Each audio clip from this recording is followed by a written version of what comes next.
Ah, meus queridos, sentem-se comigo um instante, quero contar algo que aconteceu comigo, algo que me fez enxergar a vida, os filhos e a própria velhice de uma forma que eu jamais poderia imaginar.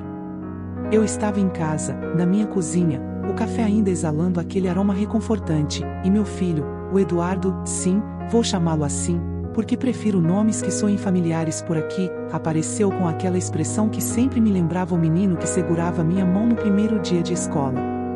Só que agora, aos 45 anos, ele parecia um homem que se esqueceu de que eu sou a mãe dele. Um homem que não via mais a mulher que me desdobrei em dupla jornada, noites em claro, trabalhando para garantir que ele tivesse tudo, que pudesse crescer sem sentir falta de nada. Ele entrou e, antes de qualquer cumprimento, riu. Riu de um jeito tão profundo, tão desdenhoso, que me fez engolir o ar da cozinha.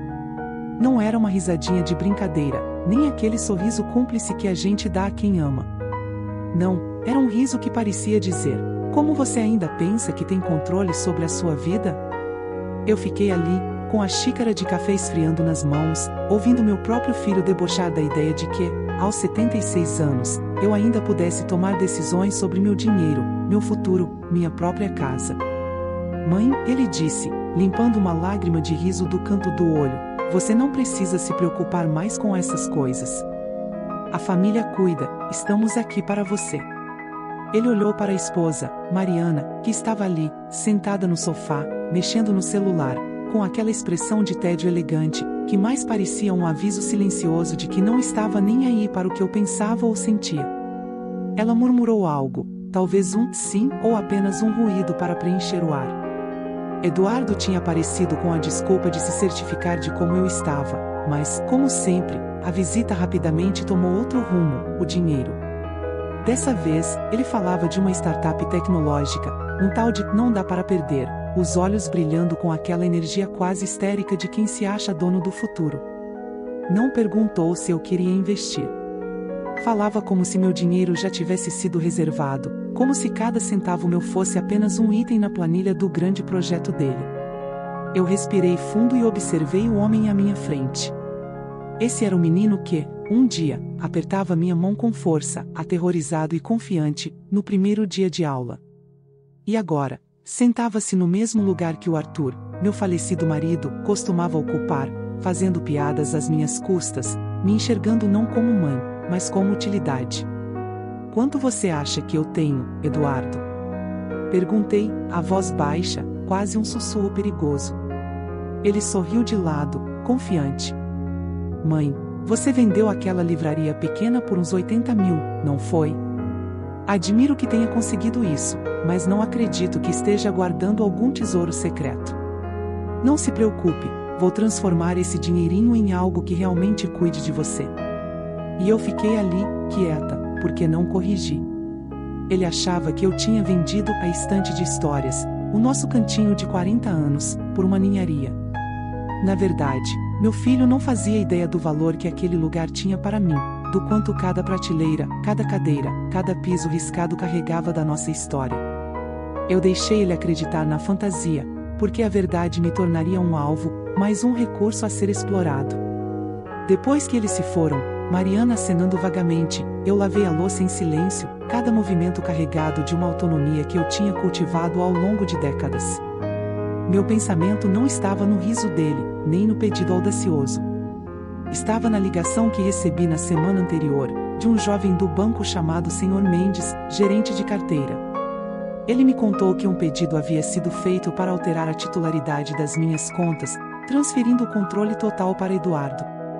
Um erro administrativo, felizmente, fez com que meu nome ainda constasse como única proprietária.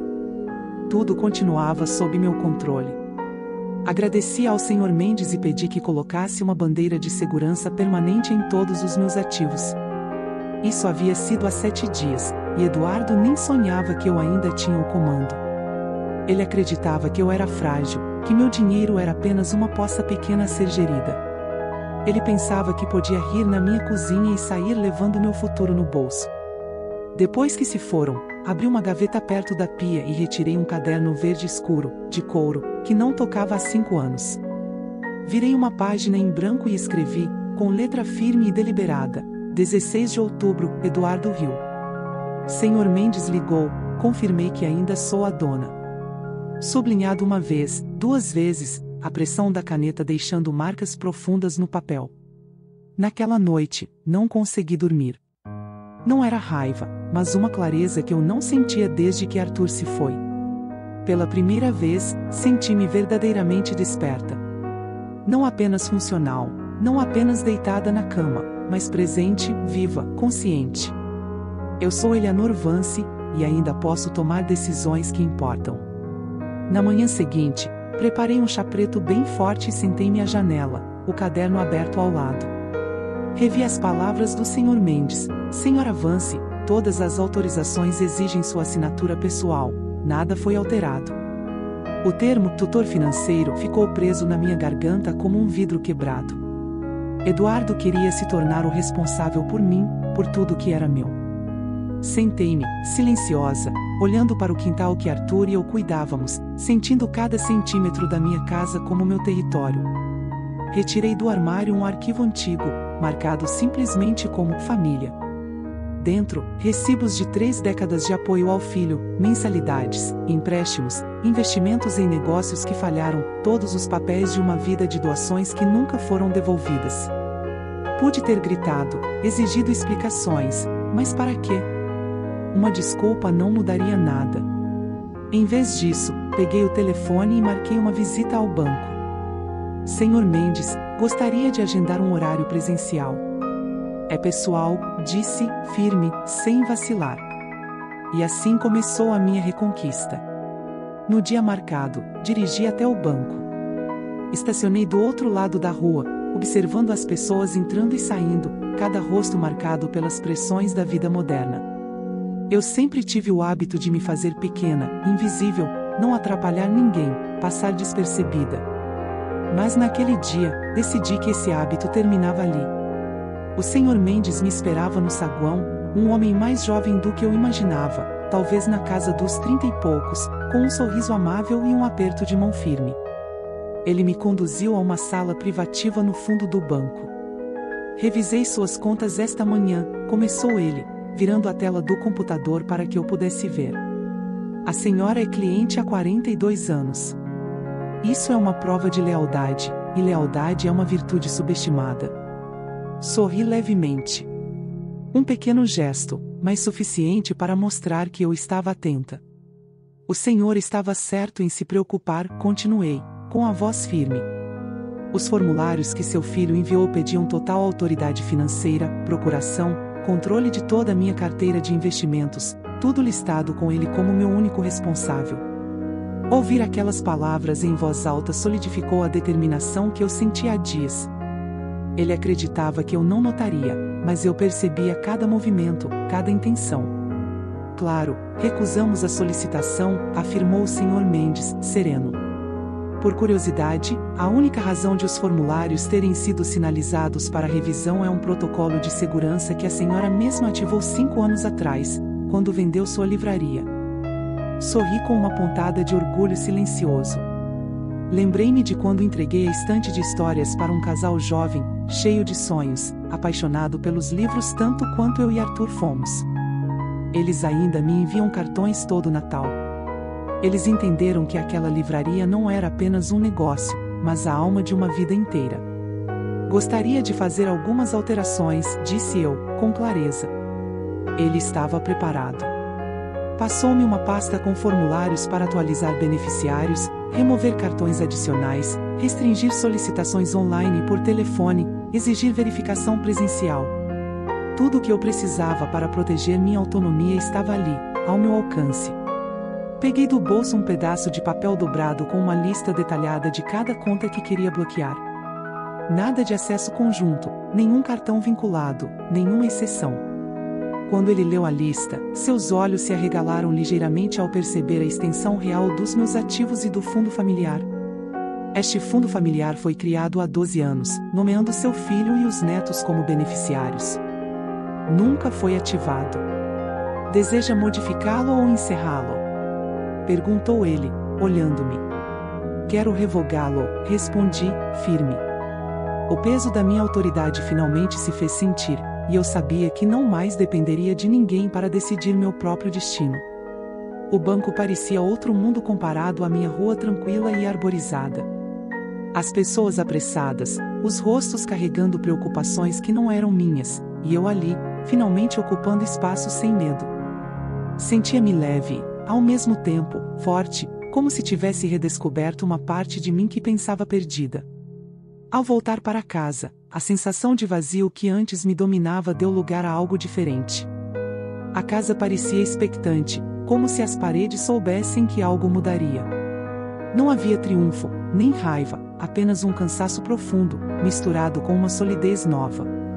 Sentei-me à mesa da cozinha, chá na mão, formulários em frente, e vi meu nome impresso com clareza: Eleanor Avance. Não mãe, não viúva, não fornecedora de recursos, apenas eu. Meu filho não me chamava de Eleanor desde que era criança. Ultimamente, só dizia mãe quando queria algo e mãe em tom de comando quando queria impor controle. Eu folheei um velho fichário de documentos da família, cheios de fotos, desenhos, bilhetes, lembranças das crianças crescendo, das férias, dos natais passados em silêncio, enquanto eu cobria custos, cuidava de problemas, sempre dizendo sim quando queria dizer não. Aos poucos, percebi como havia me tornado invisível. Um pouco aqui, outro ali, e a primeira vez que não fui convidada para um feriado porque era mais fácil ir à casa dos pais da Mariana foi apenas o início. Depois vieram os empréstimos, os pedidos urgentes, os telefonemas desesperados que sempre terminavam no silêncio. Eu dizia sim porque achava que era meu dever, que isso era amor. Mas descobri que amor não é silêncio. Amor não é invisibilidade. Amor não é filho rindo no rosto da mãe enquanto planeja tomar seu futuro. E então a campainha tocou. Meu coração saltou. Por um instante pensei que pudesse ser Eduardo, tomado por um súbito remorso impossível. Mas era Mariana, parada na minha porta, enrolada em um casaco de cashmere, óculos escuros enormes, mesmo com o céu nublado. Eleanor, disse ela, usando meu nome como uma arma cuidadosamente escolhida, você tem um minuto? Não sorri. Não disse, bem-vinda. Apenas abri espaço para que ela entrasse. Ela caminhou pela sala como quem avalia um imóvel antigo, olhos percorrendo móveis de madeira entalhada, estofados marcados pelo tempo, tudo com um leve ar de desdém. Deixou sua bolsa de grife sobre a mesa, contrastando com cada peça que Arthur havia feito com suas próprias mãos. Eu sei que é constrangedor, começou ela, sentando-se, mas achei que deveríamos conversar, esclarecer as coisas. Eu fui até o fogão e enchi a chaleira, cada movimento lento e deliberado. Queria que ela sentisse o peso do silêncio que ela ajudou a criar. Eduardo anda sob muito estresse, continuou, suavizando a voz. Essa nova empresa não é só uma startup, é sobre construir um legado para nossos filhos. Legado. Aquela palavra me fez rir baixinho, sem humor. Você entrou aqui para tomar controle do meu dinheiro, disse eu, voltando-me para ela. Não estou doente.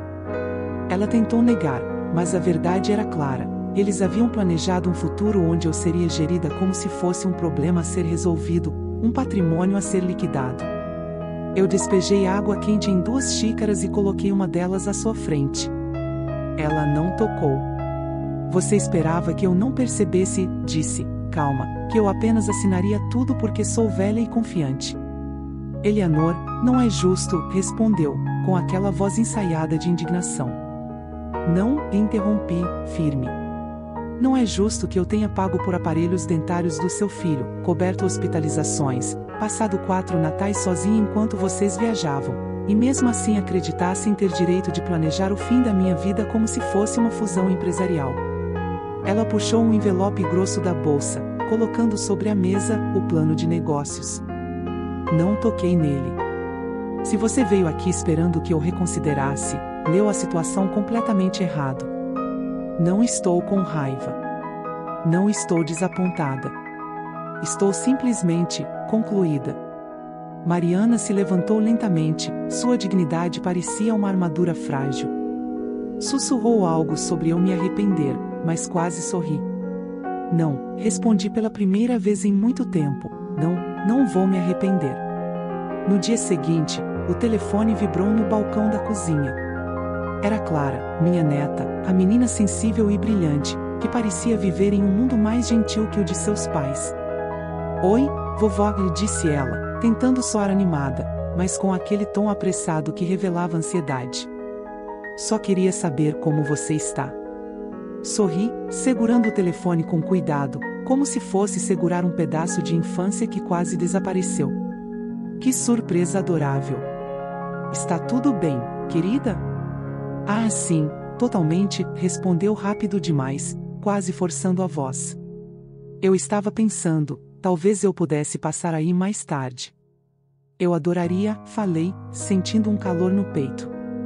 Venha quando quiser. Enquanto esperava, comecei a fazer biscoitos de manteiga com açúcar mascavo, os que sempre enchiam a casa com aquele aroma doce e nostálgico, lembrando os tempos em que ela era pequena, mesmo que mal a conhecesse.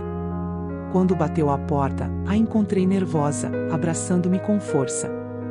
Não a pressionei, apenas ofereci os biscoitos e ouvi suas histórias sobre a aula de pintura. Ela falava com aquele brilho nos olhos que ainda lembrava a criança que rabiscava cartões nas margens das cartas enviadas do colégio. Até que, de repente, o sorriso dela se apagou, e a voz diminuiu. Vovó, meu pai está surtando. Ele disse algo sobre o banco. Assenti lentamente, entendendo. Sim, querida. Algo aconteceu. Seus pais tentaram assumir o controle das minhas contas. Clara abriu e fechou a boca, em choque silencioso.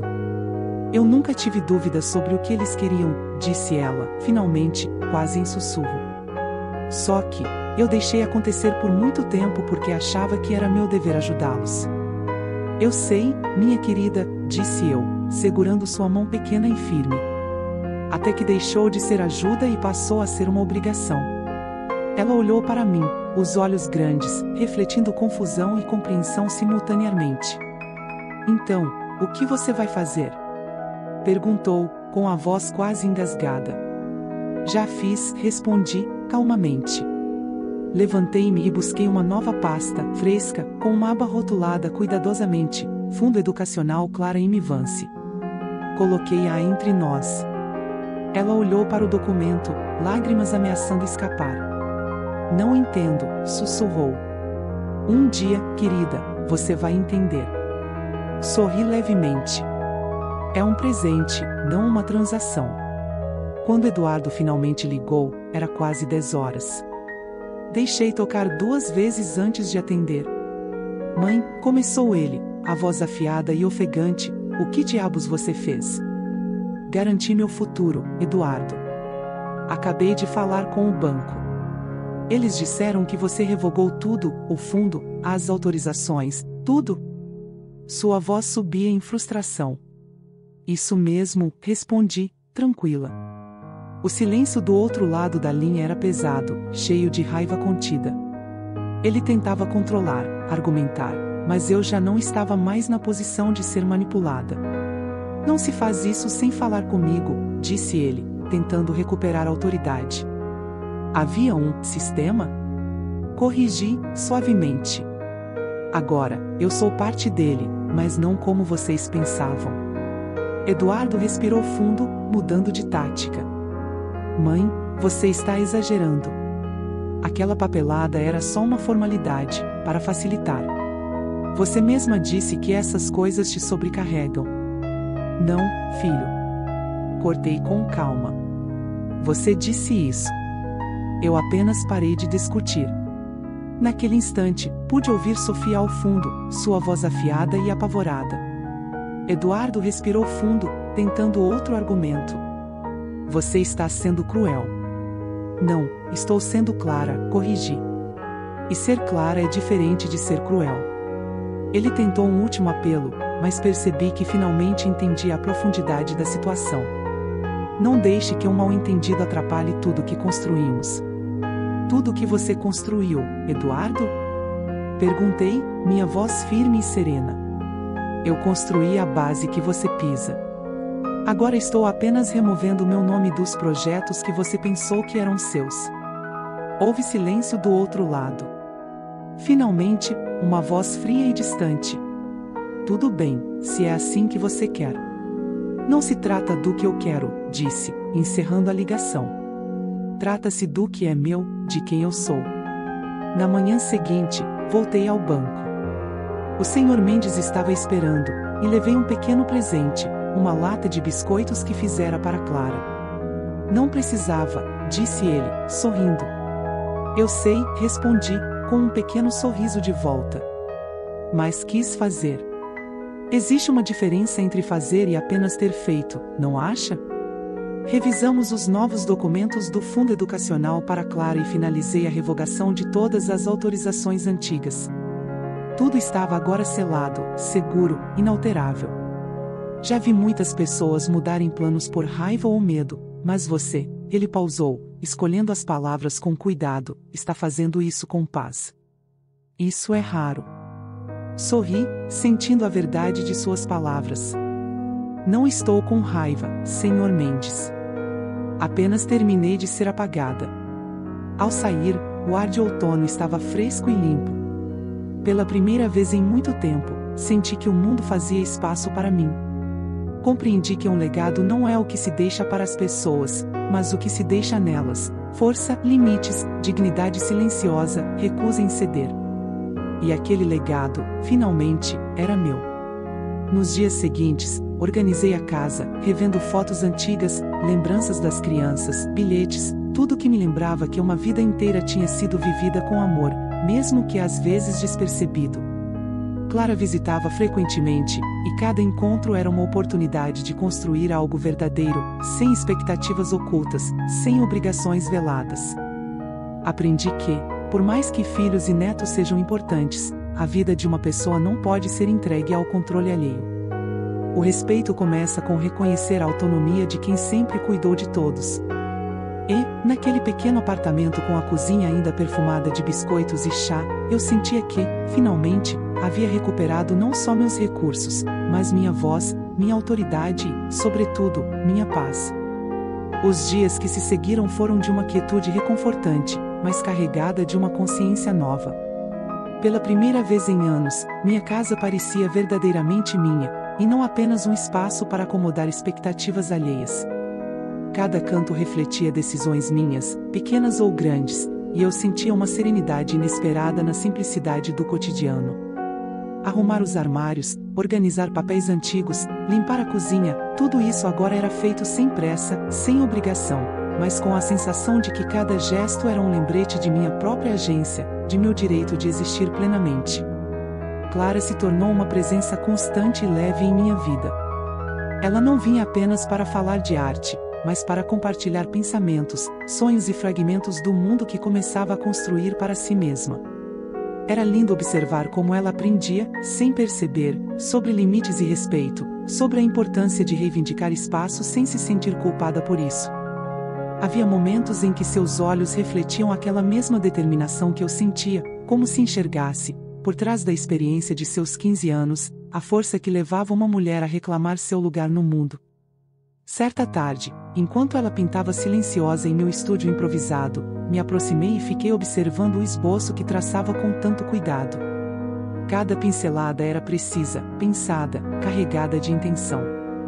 Eu podia ver que estava aprendendo não só a controlar as cores, mas também a interpretar a vida de forma independente, escolhendo o que ficava, o que mudava, o que seria protegido.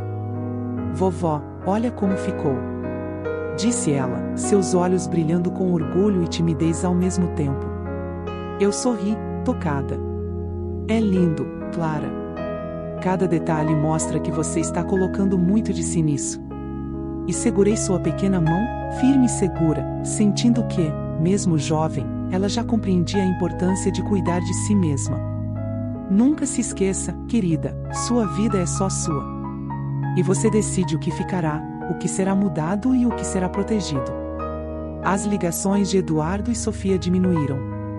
Não houve gritos, nem acusações, nem pedidos desesperados.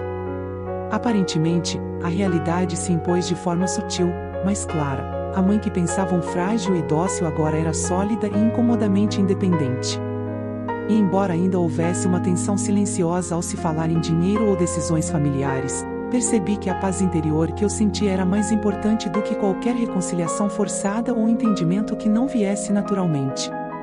Passei a me permitir pequenos prazeres cotidianos que haviam ficado esquecidos por tantos anos: caminhar no entardecer pelo bairro, sentir o cheiro do café fresco pela manhã, apreciar o toque do vento frio no rosto, folhear livros antigos que não tinham pressa para serem lidos. Até tarefas simples, como reorganizar a estante de receitas da família, ganharam outro significado. Eram atos meus, decisões minhas, minha liberdade se manifestando em cada detalhe. Clara continuava a florescer, absorvendo pequenas lições de vida enquanto se interessava mais por histórias antigas do Story Nook. Perguntava sobre livros, sobre a livraria que Arthur e eu construímos com tanto carinho, sobre as pequenas tradições que moldaram minha vida e a dela, mesmo que ela ainda fosse jovem para entender completamente. Cada conversa se tornava uma oportunidade de transmitir valores, de mostrar que a vida, embora cheia de desafios, podia ser vivida com dignidade e autonomia. Em uma dessas tardes, Clara me perguntou com sinceridade: "Vovó, você sempre foi assim? Forte assim?" Sorri, emocionada e pensativa. "Não, querida. Mas aprendi que ser forte não é nunca se sentir frágil. É perceber que você tem direito ao seu espaço, que suas escolhas importam, e que ninguém pode apagar quem você é. A força verdadeira vem de se respeitar, mesmo quando os outros duvidam de você." Com o tempo, comecei a me reconectar com antigos amigos, pessoas que haviam desaparecido da minha vida nos anos em que me concentrei demais em agradar ou proteger os outros. Cada reencontro era uma celebração silenciosa da minha autonomia.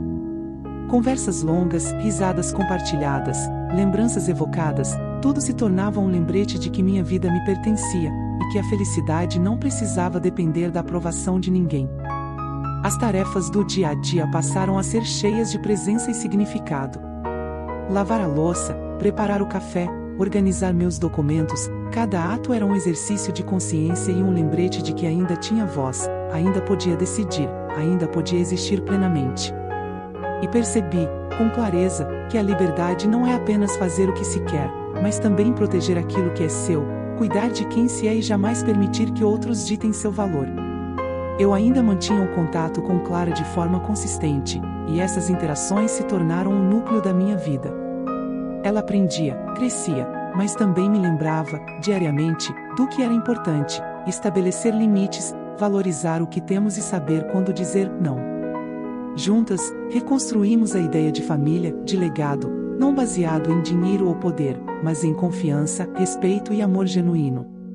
O banco, os formulários, os truques, tudo isso se tornará apenas uma extensão do que eu já havia conquistado: a capacidade de agir com clareza, autonomia e firmeza. Agora, cada decisão que tomava, cada documento que assinava, cada gesto cotidiano reforçava minha posição no mundo. Eu não precisava mais temer ser manipulada ou invisibilizada, meu espaço estava garantido, minha voz tinha peso, minha história não podia ser apagada.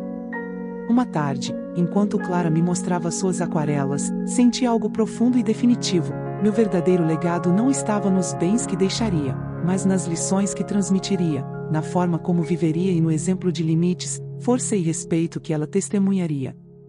Eu percebi, com satisfação silenciosa, que tinha conseguido ensinar algo muito maior do que contas ou dinheiro. Ensinei sobre dignidade, autonomia e a coragem de reivindicar seu próprio lugar no mundo.